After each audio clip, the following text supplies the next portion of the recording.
Hello, parents. My name is Eric Imler. I'm the Youth Academy Director here at WXW Soccer Club.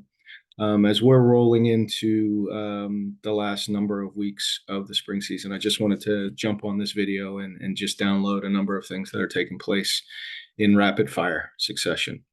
This weekend, Saturday, Sunday. Saturday, we have games at Weddington. That was on the schedule. Sunday, we will do a makeup weekend with CSA Palisades. A number of weeks back, it was our second rain out. The first one against Uptown, unfortunately, we will not be able to make up, but we will make up the Palisades weekend this Sunday. We'll have a week of training, Tuesday, Thursday of next week. Saturday, the following Saturday, we will roll straight into our scheduled games against Charlotte Independence up at Richard Berry in Huntersville. And then Sunday, we'll go to Flat Branch at CSA and make up those games on the Sunday. I believe it's the 21st.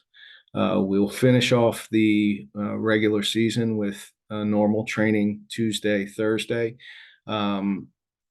Next week in training, we are going to see the return of our Champions League tournament. We introduced this in the fall, and from what I understand, it was met with a lot of excitement. The players liked it, the parents liked it, so we're going to bring that back next week in training. Tuesday and Thursday, we'll just play a series of games. We'll split the kids up. We'll split the teams up, the players into teams. We'll give them country names or club team names, and we'll get after it. Should be a lot of fun. That following weekend will be Independence, and then CSA Flat Branch makeup on the Sunday. The last week of training, that last full week of training for us, it'll look a little different. The difference being we are going to take the players that are committed to go to the tournament, and we will train in our tournament teams that final weekend. The players who will not be attending the tournament, we will kind of push you guys off to the side. You will train as a group. Hopefully that makes sense. So if you're not attending the tournament, we'll kind of pull you guys together. We'll give you a coach. You'll train as a group, while the teams that are traveling to the tournament will train as a group, just so we can kind of create some familiarity as we go into those last weekend of games. And then we'll cap the season off with the tournament in Myrtle Beach.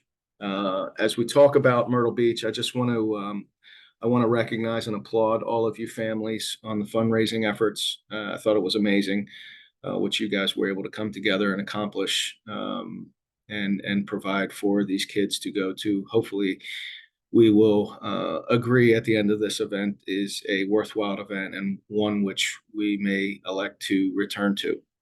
I was on the phone with the tournament committee today.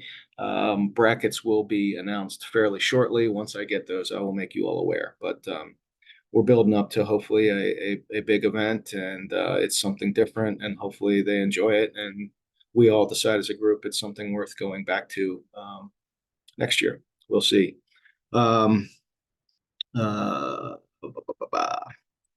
Right after that tournament weekend, the 27th and 28th, we get back.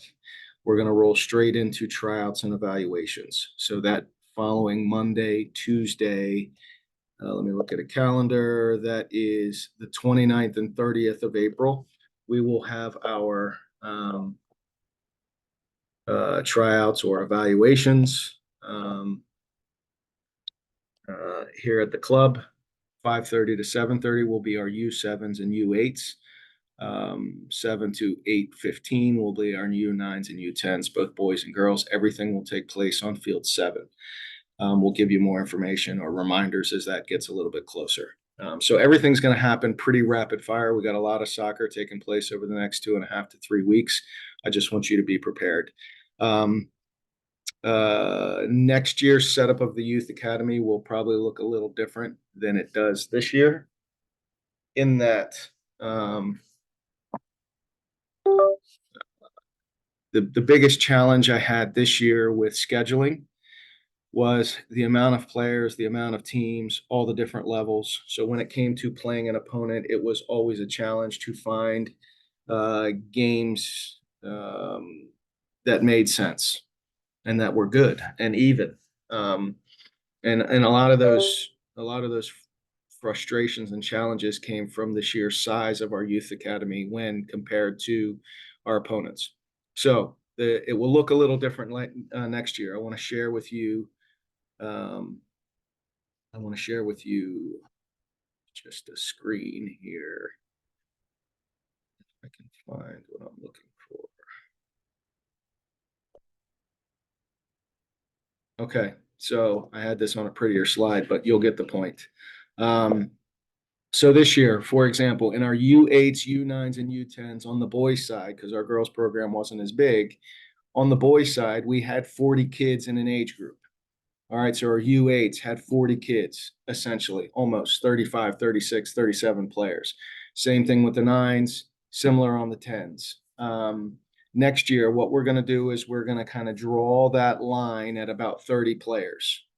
So when we evaluate the kids, we will take what we consider to be the top 30 players, and we will make 3 teams of 10, like with like, meaning top players with top players, middle players with middle players, bottom players with bottom players. We know development happens at different rates, different ages, and what's top today might be look a lot different in 6 months from now.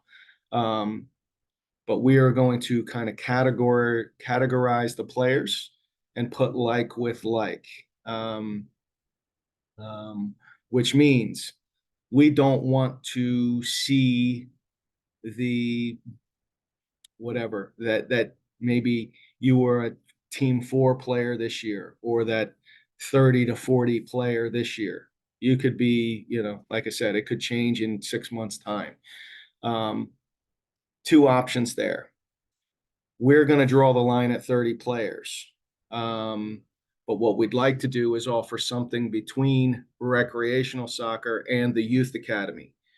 I've got it labeled here as a developmental group. We can call it pre-academy. We can call it something else. Don't know. But basically what we've envisioned is that 10 players or so would have one coach. They would stay together as a group for the entire year.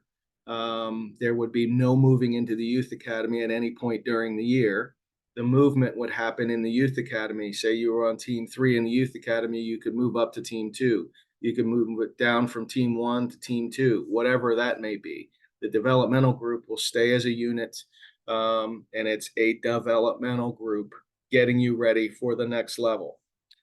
In a year's time, hopefully you're ready to step back into the youth academy. Or if you're a U10 in that developmental program, you're ready to step into classic soccer the following year. The big difference is on this last column, the youth academy will keep a similar schedule. They'll train on a Tuesday, Thursday, same time slots. But for the developmental group, they will train on a Monday, Wednesday. So you'll train on different nights of the week. Obviously, with the supplemental, that'll probably stay a similar schedule for the youth academy. What we do with the developmental group is possibly we add a separate day to do supplemental training, or maybe we don't offer that training at all. Maybe it's just a Tuesday, Thursday schedule. The big thing here as well is the youth academy will have a certain cost. The developmental program will have a less of a cost. Don't know what those numbers are specifically yet, but that will be coming out shortly. As far as the schedule, yes, you'll still train twice a week. But the youth academy will typically have somewhere between 12 to 13 to 14 games a season. So 24 to 28 games a season or a year. I apologize. The developmental group will play half as many. So, 6 games or so in the fall, 6 games or so in the spring. We'll weave the developmental group into the youth academy schedule where it makes sense. So when we go play our bigger groups like CSA Maine and they have a lot of teams, it makes that developmental crew easier to work into those schedules. Same thing with an independence. and some of your bigger programs. So that's how that'll work. It'll be about half as many games as the youth academy. Um, so hopefully that makes sense. I'm not going to talk too much longer. I know this is probably going to prompt a number of questions. We can do this a number of ways. You can call me, you can email me. I'll take the time and I'll talk anyone through where I see your kid, how it's likely to play out. Nothing is an exact science. Um, you know, making this change, I know, might ruffle some feathers, but hopefully you see it as an intermediary between recreational soccer, which you came from. Um, Hopefully, you see this as not having to go back to a recreational situation, but there's something in between the recreational program and the youth academy program. So, hopefully, you see it as an additional benefit. There might be some of you out there that desire to go back to the recreational environment. That's totally fine. The last thing in the world we want as an academy is, or as a coaching staff, is for your son or daughter to want to leave Waxhaw to find something else. I know that will be part of some of your dialogues, perhaps, but hopefully, in the end, you see this as us as making an adjustment that will ultimately benefit each and every player, each and every family. We're not trying to win a World Cup at under 11. We know it's a long race.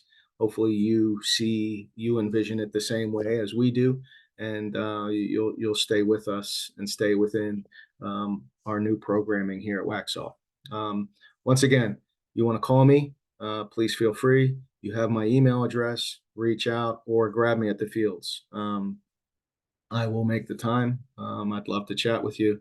We can be specific about your child and what you think is best, or if you have criticisms or questions or whatever it is. I just want to be transparent. So hopefully this is informative, and I hope to hear from you guys within the next couple of weeks. All right. Thank you very much.